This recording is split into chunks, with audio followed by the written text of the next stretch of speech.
अस्सलाम वालेकुम एवरीवन, मेरा नाम फैसल हयात है और आज हम आईसेप के प्लेटफॉर्म के थ्रू दोबारा आपके पास हाजिर हुए हैं। इस इंटरव्यू सीरीज़ के दूसरे हिस्से में आज हमारे साथ एक नहायती कम्पिटेंट, एस्टीम्ड और डिस्टिंग्विश पर्सन मौजूद हैं। उनका नाम मोहम्मद रमज़ान इश्तियाक है और उन्होंने CSS के इम्तिहान को एक दफ़ा नहीं बल्कि 2 दफ़ा उसमें कामयाबी हासिल की। पहली दफ़ा उनकी एलोकेशन इनलैंड रेवेन्यू सर्विसेज में हुई और इस दफ़ा CSS 2020 के इम्तिहान में उन्होंने 14 पोजीशन हासिल की है और उनकी एलोकेशन पाकिस्तान एडमिनिस्ट्रेटिव सर्विसेज में हुई है। आज हम उनसे उनके एक्सपीरियंस और इसके अलावा टिप्स एंड ट्रिक्स के बारे में जानेंगे कि किस तरह उन्होंने 2 दफ़ा मुकाबले के इम्तिहान को पास किया। तो सबसे पहले सर आपका बहुत शुक्रिया, आपने हमें टाइम दिया और आज आप हमारे साथ मौजूद हैं सर। Thank you Faisal.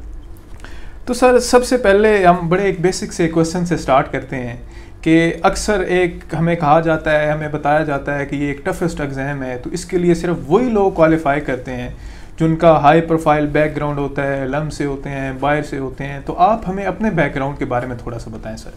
बिस्मिल्लाहिर्रहमानिर्रहीम। फैसल, सबसे पहले आपका शुक्रिया इतना अच्छा जो मुझे वेलकम करने के लिए। और जो आपका क्वेश्चन है कि ये एक मेरे ख्याल में तो ये मिथ ही है, क्योंकि जब मैं ख़ुद को और मैं अपने जो साथ में बहुत सारे कोलीग्स हैं उनको देखता हूँ तो मैंने देखा कि बहुत से हम्बल बैकग्राउंड और बिल्कुल जो है वो एक नॉर्मल एजुकेशन जो सिस्टम से निकल के जो स्टूडेंट्स आए होते हैं तो वो भी CSS को उसी तरह क्लियर करते हैं। अगर मैं अपनी एजुकेशन जो है उसके बारे में आपको बताऊँ तो मेरा ताल्लुक़ एक गाँव से है, मियाँ वाली से, और मेरी जो मैट्रिकुलेशन है वो गवर्नमेंट हाई स्कूल से है। मैंने उर्दू मीडियम से मैट्रिक की है। उसके बाद मैंने FSC जो है वो पंजाब कॉलेज सरगोदा से की है। एंड देन मेरी जो ग्रेजुएशन है वो UET लाहौर से ट्रांसपोर्टेशन इंजीनियरिंग में है।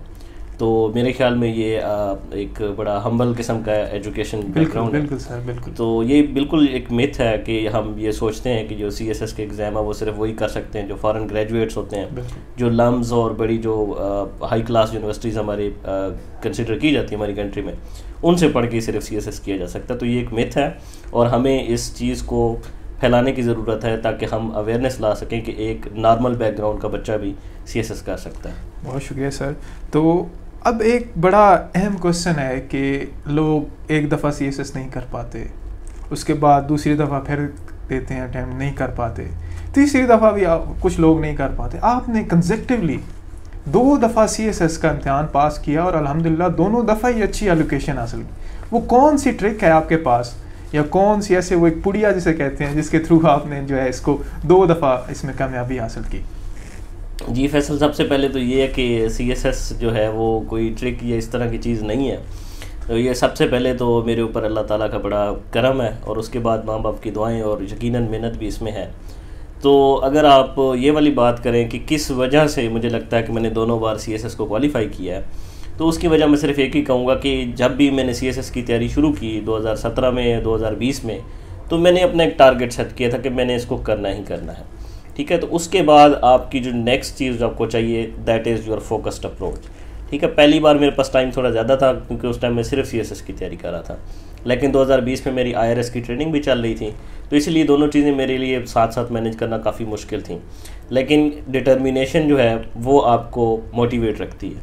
ठीक है, तो मेरा एक गोल था जो मैंने अचीव करना था, इसीलिए मेरे पास जितना भी टाइम अवेलेबल होता था मेरा वो फोकस होता था कि मैं उन चीज़ों को करूँ।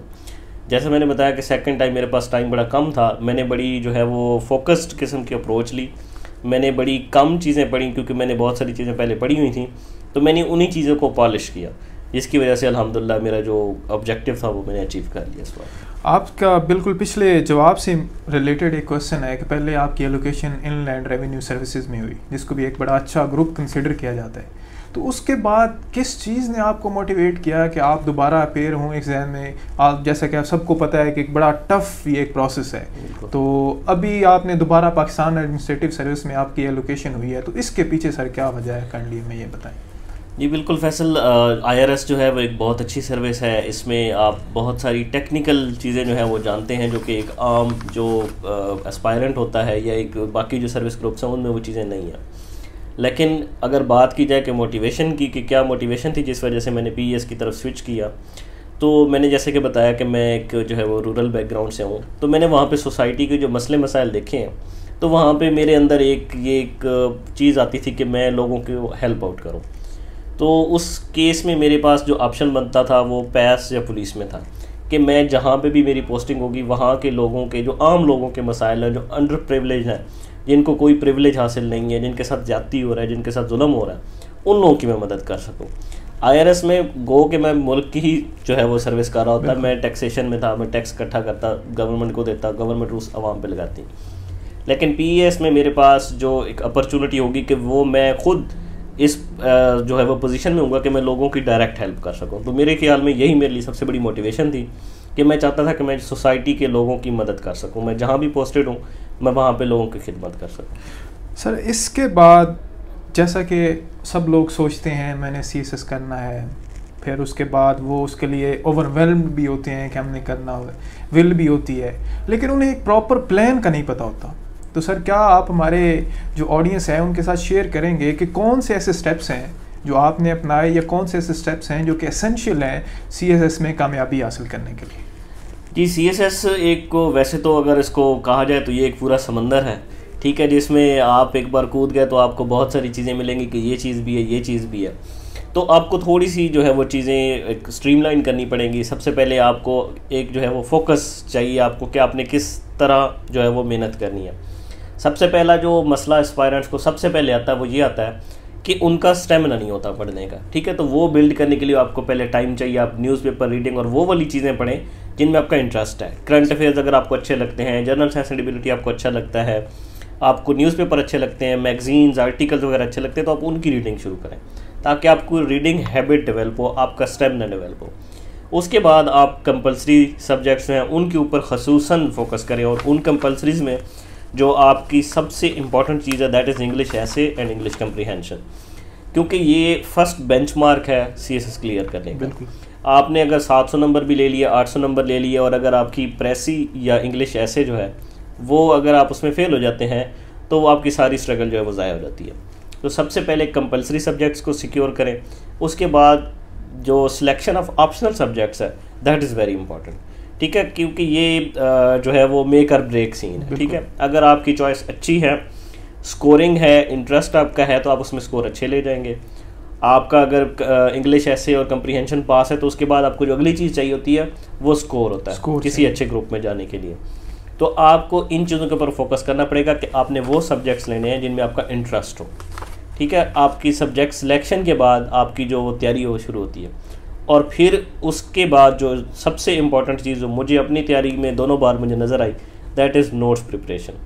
क्योंकि CSS के एग्ज़ाम जो होता है उस आपको पता कि एक दिन में 2 एग्ज़ाम होते हैं, बिल्कुल।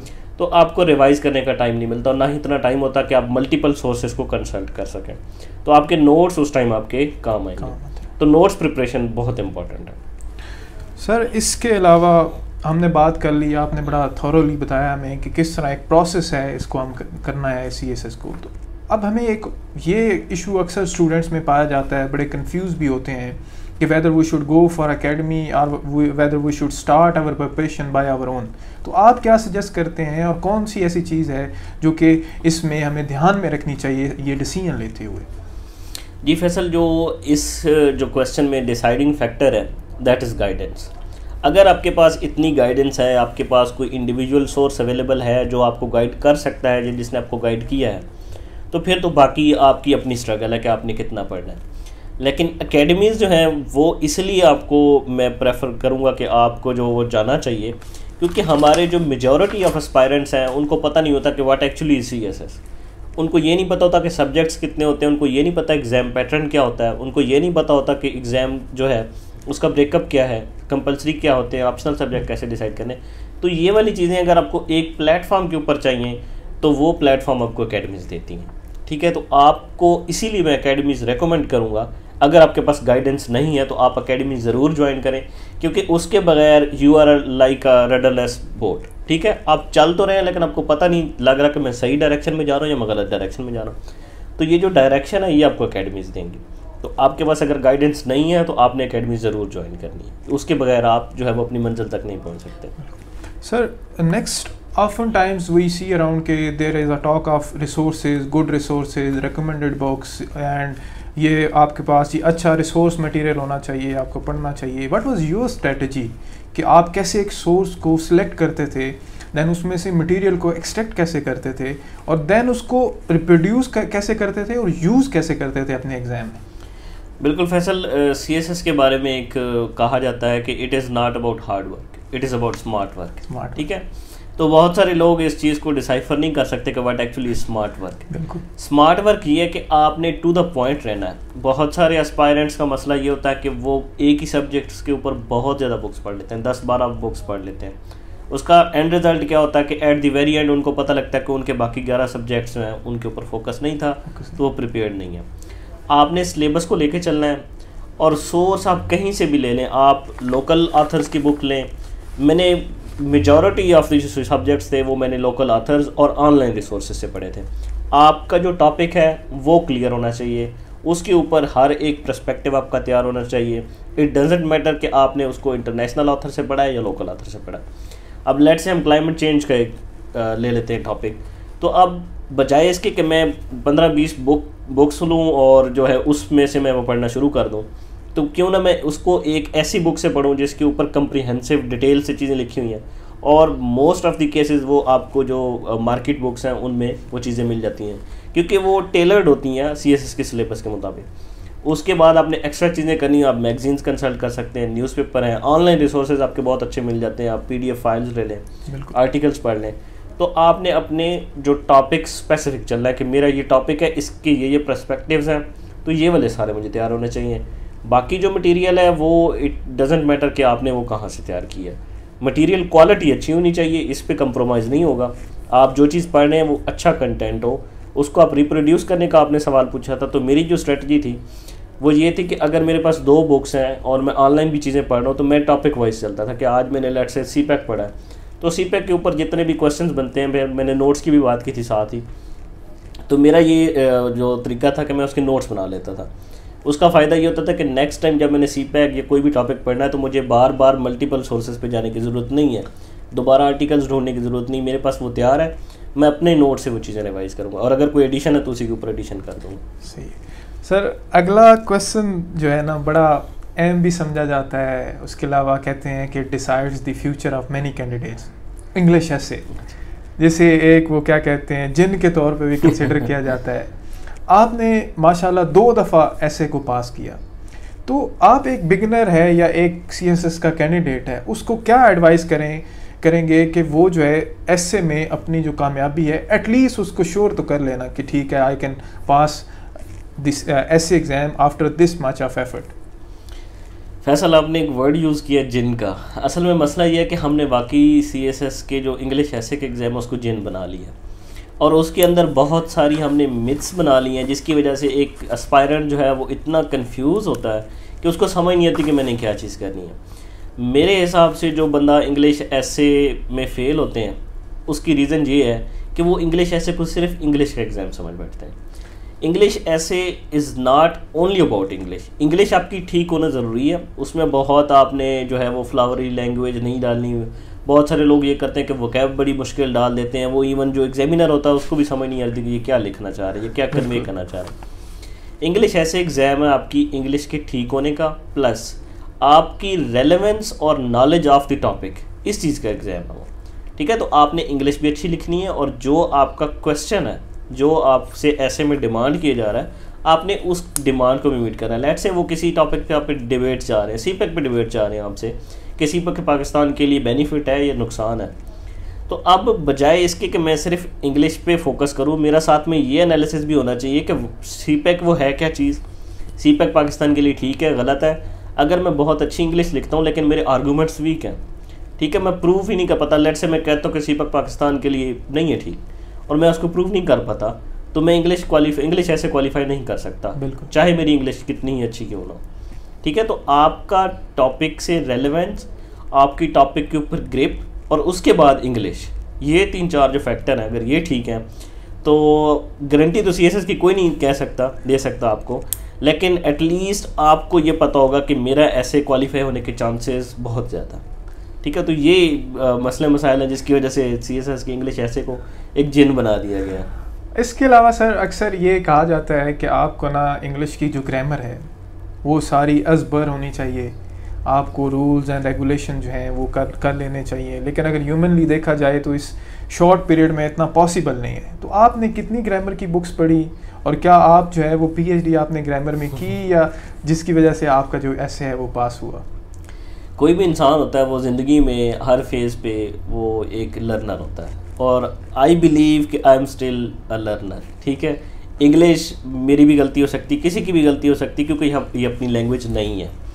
ठीक है, तो आपने उसको एग्ज़ाम के पर्पज़ के लिए तैयार करना है, तो आपने स्पेसिफिक रहना है कि कंप्रीहेंशन में क्या क्या आता है, प्रेसी मेरी अच्छी हो, मेरा एक्सप्रेशन थोड़ा सा इम्प्रूव हो जाए, वोकैब तो आपको पता है कि वो कहीं से भी आ सकती है। ठीक है, तो यू कांट बी श्योर कि मैंने जो पढ़े हैं, इवन लोग 3500 की जो लिस्ट है वो GRE की वो भी याद करके जाते हैं, और उसके बाद उसमें से 2 या 3 आते हैं। ठीक है, तो आपकी इंग्लिश का ठीक होना इज़ इम्पॉर्टेंट। इंग्लिश का गुरु होना, इंग्लिश का जो है वो मास्टर होना, दिस इज़ नॉट रिक्वायर्ड। ठीक है, तो आपको फोकस्ड रहना है, आपको इंग्लिश सॉरी इंग्लिश कंप्रीहेंशन के अंदर तो पिक पॉइंट्स हैं आपकी इडियम्स अच्छे हों, पेरा वर्ड्स अच्छे हों, ट्रांसलेशन तो आमतौर पे हम कर ही लेते हैं अच्छी, प्रेसिंग में थोड़ी सी आपको एफर्ट करने की ज़रूरत है, और उसके बाद वोकैबुलरी। तो ये जो पिक पॉइंट्स हैं ना आपके इडियम्स, पेरा वर्ड्स, अगर ये वाली चीज़ें आप याद करते हैं तो ये आपको बहुत ज़्यादा सपोर्ट दे जाते हैं, और आप जो है वो पासिंग मार्जिन से ऊपर आ सकते हैं। सर नेक्स्ट अब थोड़ा सा हम कंपलसरी से हट के ऑप्शनल सब्जेक्ट्स की तरफ आ जाते हैं, जिसमें जो कि एक अनदर डिसाइडिंग फैक्टर होता है आपकी एलोकेशन में होता है। अक्सर लोग सबसे ज़्यादा कंफ्यूज भी इस बारे में होते हैं कि वेदर हम ये इंटरेस्ट बेस पे एक सब्जेक्ट को चूज़ करें। एक स्कोरिंग ट्रेंड भी हम देखते हैं कि हर साल हमें बताया जाता है कि ये स्कोरिंग ट्रेंड है, फिर उसके बाद कहा जाता है कि जी ये जो सब्जेक्ट है हिट हो रहा है। तो आपने किस तरह सेलेक्ट किया, और आप क्या हमारे ऑडियंस को बताएंगे या सजेस्ट करेंगे कि उनको अपने ऑप्शनल सब्जेक्ट किस तरह सेलेक्ट करने चाहिए? जी फैसल, ये सवाल मेरे से बहुत ज़्यादा पूछा जाता है, पर्सनली भी बहुत सारे लोग पूछते हैं कि मैं कौन सा सब्जेक्ट लूँ और कौन सा ना लूँ, और अक्सर वो सबसे पहले ये पूछते हैं कि आपके कौन से जो है वो ऑप्शनल सब्जेक्ट्स थे। तो मैं उनको कभी नहीं बताता कि मेरे ऑप्शनल क्या थे। उसकी रीज़न ये है कि अगर मैंने किसी को बता दिया कि मेरे ऑप्शनल ये हैं, तो थोड़ा सा उनके ऊपर जो है वो इसका इन्फ्लुएंस आएगा कि इनके ये वाले सब्जेक्ट्स थे तो इनके स्कोर अच्छे हैं, तो मुझे ये वाले रख लेने चाहिए। तो मेरी जो एडवाइस है वो कंपल्सरी ऑप्शनल सब्जेक्ट्स के लिए वो ये है कि सबसे पहले आप कोई भी सिलेबस अगर लेना चाह रहे हैं, कोई भी सब्जेक्ट लेना चाह रहे हैं, लेट से एक ग्रुप है उसके अंदर से आपको 2 पसंद आ रहे हैं, लेट से IR और पोल साइंस हम ले लेते हैं फॉर एग्जांपल। तो आप, क्योंकि बहुत सारे केसेस में ये होता है कि जो स्टूडेंट आ रहा होता है ना उसने IR पढ़ी होती है ज़िंदगी में, ना उसने पोल साइंस पढ़ी होती है, तो उनको आइडिया ही नहीं होता कि इसमें मैंने पढ़ना क्या। तो मेरी एडवाइस ये होती है कि सबसे पहले आपको जो 2 सब्जेक्ट्स के अंदर आप टाई हो रहा है आपको, आप उनका पहले सिलेबस जाके कंप्लीट देखें, उसमें टॉपिक्स के एटलीस्ट नाम पढ़ लें, आपको आइडिया हो जाएगा कि इसमें मैंने पढ़ना क्या है।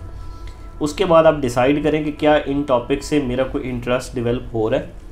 उसके बाद आप डिसाइड करें कि अच्छा ये वाला, उसके बाद आप स्कोरिंग ट्रेंड ज़रूर देखें। मैं ये नहीं कह रहा कि स्कोरिंग ट्रेंड को बिल्कुल आप इग्नोर करें, लेकिन उससे पहले इंटरेस्ट होना भी बहुत ज़रूरी है। लेट से मैं कह देता हूँ कि स्कोरिंग ट्रेंड में पॉलिटिकल साइंस है, और जिस स्टूडेंट को मैं वो रेकमेंड कर रहा हूँ उसको पॉलिटिकल साइंस में बिल्कुल इंटरेस्ट नहीं है, चाहे वो स्कोरिंग है, लेकिन अगर इंटरेस्ट नहीं तो वो पढ़ेगा ही नहीं, और उससे पेपर अटैम्प्ट ही नहीं होगा, तो स्कोरिंग ट्रेंड का उसको कोई फ़ायदा नहीं है।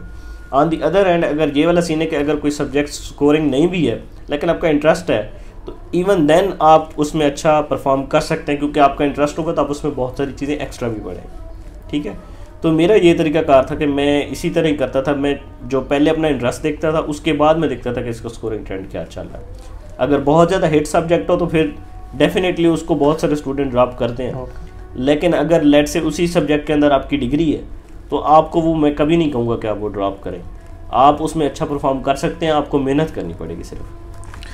तो आपने हमें ऑप्शनल सब्जेक्ट्स के बारे में, सर ने जैसे हमें बताया कि सबसे पहले आपको अपने इंटरेस्ट को ज़हन में रखना चाहिए, उसके बाद डेफिनेटली आपको स्कोरिंग ट्रेंड को कंसिडर करना चाहिए, specially if you are from Punjab. तो सर अब थोड़ा सा जो रिटर्न है इसके बाद वाले फेज़ पे चले जाते हैं। एक इंटरव्यू का फेज़ आता है। इंटरव्यू भी जो है आपका एक मेक और ब्रेक का रोल प्ले करता है आपके ओवरऑल जर्नी में। तो आपका माशाल्लाह पहले साल ही बड़ा अच्छा स्कोर रहा, और इस साल भी as compare to the score जो कि दूसरे कैंडिडेट्स को स्कोर मिल रहा, उस हवाले से आपने बड़ा अच्छा स्कोर किया। तो आप क्या ऐसी टिप्स एंड ट्रिक्स हैं जो हमें हमारे ऑडियंस को बताएंगे या शेयर करेंगे? क्या इसकी रिटर्न के साथ ही तैयारी करनी चाहिए या इसके लिए हमें सेपरेटली तैयारी करनी चाहिए? फैसल, ये तो मैं रेकमेंड नहीं करूँगा कि रिटन के साथ आपको इंटरव्यू की तैयारी करनी चाहिए, क्योंकि रिटन में आपको पता है कि पासिंग मार्जिन बहुत कम होता है। तो आपको सबसे पहले तो अपना पहला थ्रेशोल्ड क्लियर करना चाहिए रिटन। उसके बाद आपके पास काफ़ी टाइम होता है इंटरव्यू की तैयारी के लिए, और आपको तब थोड़ा सा एक आपकी स्टेट ऑफ माइंड भी चेंज हो गई होती है, आपको पता होता है कि मैंने चीज़ें किस डायरेक्शन में पढ़नी है। तो रिटन आपका क्वालिफाई होता है, उसके बाद ही आप तैयारी करें, आपके पास ठीक ठाक टाइम मिल जाएगा। और बाकी जो तैयारी है वो ये है कि आपको अपने आप को खुद इन क्वेश्चन करना पड़ेगा कि मैं क्या हूँ, मैंने ये काम किया क्यों किया, मैंने फ़लाँ से डिग्री क्यों की, फ़लाँ डिग्री क्यों की, अब मैं फ़लाँ ग्रुप में जाना चाह रहा हूँ। तो इस तरह की चीज़ें आपको खुद तैयार करनी पड़ेंगी, और ये रिटन के बाद का ही करने वाला काम है। सर, इसके अलावा एक और क्वेश्चन जो कि आजकल recently after CSS final exam जो एक सर्फिस करता है, वो ये है कि काफ़ी लोग हैं जो कि एलोकेट हो जाते हैं, लेकिन on the other hand Punjab से काफ़ी लोग हैं जो एलोकेट नहीं होते। तो कुछ लोग, आपको क्या लगता है कि क्या एक ऐसी चीज़ है या क्या ऐसा फैक्टर है जो डिसाइड करता है between allocated and non allocated one, कि क्या उनमें क्या कुछ एक्स्ट्रा क्वालिटीज़ होती हैं या क्या क्राइटेरिया होता है इसका? आप विद इन पंजाब का पूछना चाह रहे हैं? ओवरऑल तो हमारा जो पॉलिसी है CSS की, FPSC की, वो तो कोटा बेस्ड है, ठीक है। और ये कॉन्स्टिट्यूशनल प्रोविज़न है कि हमने कोटा प्रोविंसेस को प्रोवाइड करना है, क्योंकि हम जानते हैं कि हमारे जो बाकी प्रोविंसेस हैं एज़ कम्पेयर टू पंजाब, उनका education system is of no match with Punjab, ठीक है। तो उनको थोड़ा जो है वो एट पार लाने के लिए हमने कोटा सिस्टम जो है वो डेवलप किया हुआ है। तो इसका जो एक थोड़ा बहुत हम कह सकते हैं नेगेटिव इम्पैक्ट वो ये आता है कि पंजाब से बहुत सारे जो हमारे कैंडिडेट्स होते हैं, despite being at the higher position, तो वो एलोकेट नहीं हो सकते।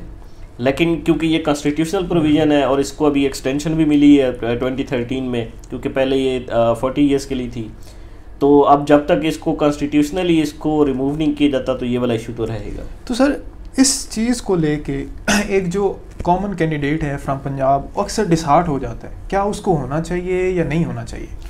नहीं, मेरा नहीं ख्याल कि इसमें कोई डिसहार्ट होने वाली बात है, क्योंकि इट्स अ कम्पिटिटिव एग्जाम, ठीक है। तो आपको ये चीज़ ऑलरेडी स्टार्ट में पता होती है कि आई एम फ्रॉम पंजाब, तो I have to be in top 100 अगर मुझे अच्छा ग्रुप चाहिए। तो आपको इसमें यह है कि थोड़ा सा पुट इन ज़्यादा करना पड़ेगा, लेकिन इसमें डिसहार्ट नहीं होना, क्योंकि अब वो भी लोग हैं जो मतलब इम्प्रूव कर जाते हैं, जो आ जाते हैं टॉप 100 में। तो आपको बस थोड़ा सा कम्पेटिटिव होना पड़ेगा इसमें। सर, लास्टली आप हमारे ऑडियंस को या हमारे जो व्यूअर्स हैं उनके लिए कोई एडवाइस या कोई पीस ऑफ एडवाइस जो उनको आप करना चाहें?